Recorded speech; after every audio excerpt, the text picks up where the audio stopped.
And congratulations to all 7 of the journalists who have won our professional prizes for excellence in 2024. They are once again Stephanie Ochoa, David Cho, Jennifer Griffin, D.R. Kurta, Benjamin Daniel, Andrew Friedman, Somini Sengupta. Let's give them all a round of applause.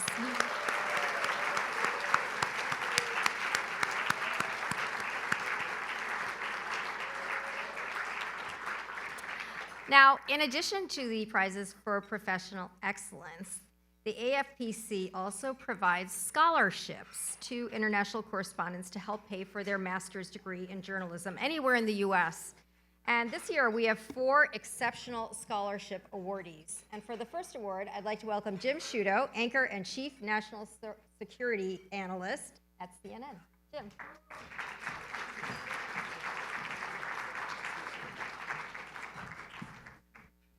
It's so nice to be surrounded by foreign correspondents because though I've been based in D.C. for 10 years, after about 20 years traipsing around the world, I still consider myself a foreign correspondent, a D.C.-based foreign correspondent who was the first person to call my bosses like a Sam Feist, say, or a Kathy O'Hearn when I was at ABC, to go out the door when things go boom.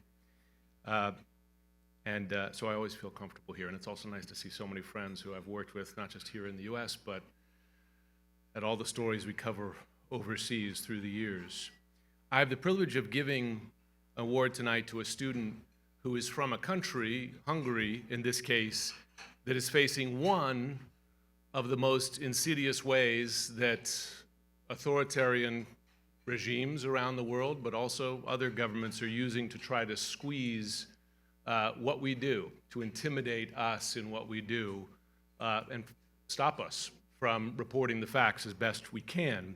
Of course, what we've observed going on in Hungary is an attempt to stifle the press by buying pieces of it, putting them in the hands of people friendly to the government, which sadly is a tactic that is certainly not confined to Hungary and certainly not even confined to authoritarian countries these days. With the intent, of course, of reducing independent journalists and independent news organizations, and therefore reducing critical coverage and accountability and the asking of hard questions and the reporting of hard truths.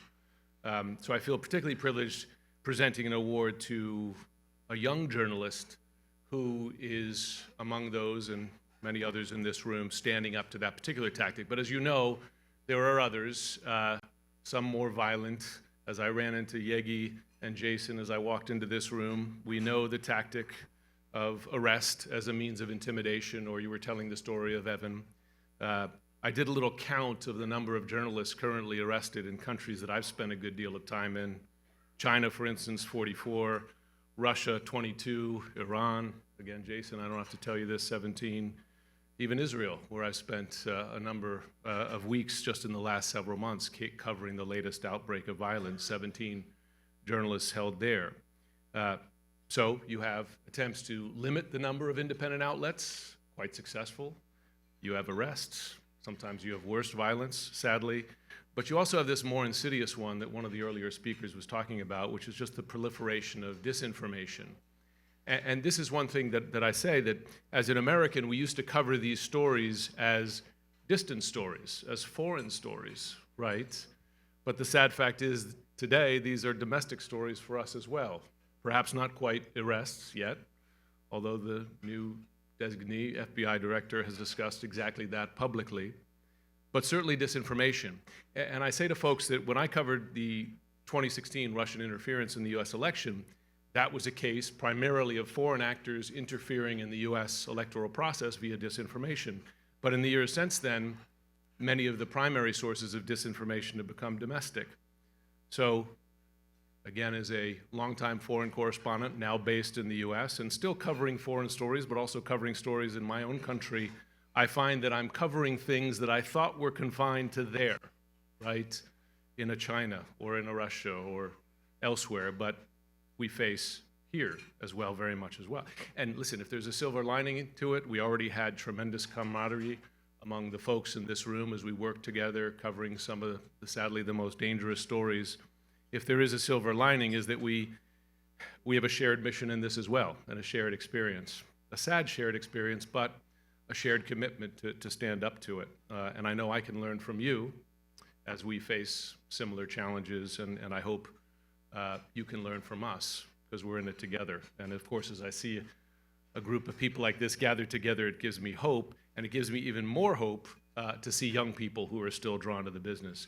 So that leads me to Ivan Laszlo Nagy, who is from Hungary, formerly Budapest-based. He now has the honor of being a master's student at the Columbia School of Journalism. He worked for HVG, which was still to this day one of the last independent news outlets in Hungary, which is thankfully still fighting that battle, which is a familiar one for us in this room. So I appreciate the honor of being here among you, my people. I could say to Jennifer and Greg, we did not have our honeymoon overseas, but we did plan our wedding during the 2006 Israel-Lebanon war from different sides of that battle. So as I was covering it again, thinking 18 years ago, how little has changed there, but of course a lot has changed in the meantime. But anyway, it's a pleasure to be among you. A deep honor to award Ivan with the Journalism Scholarship Award.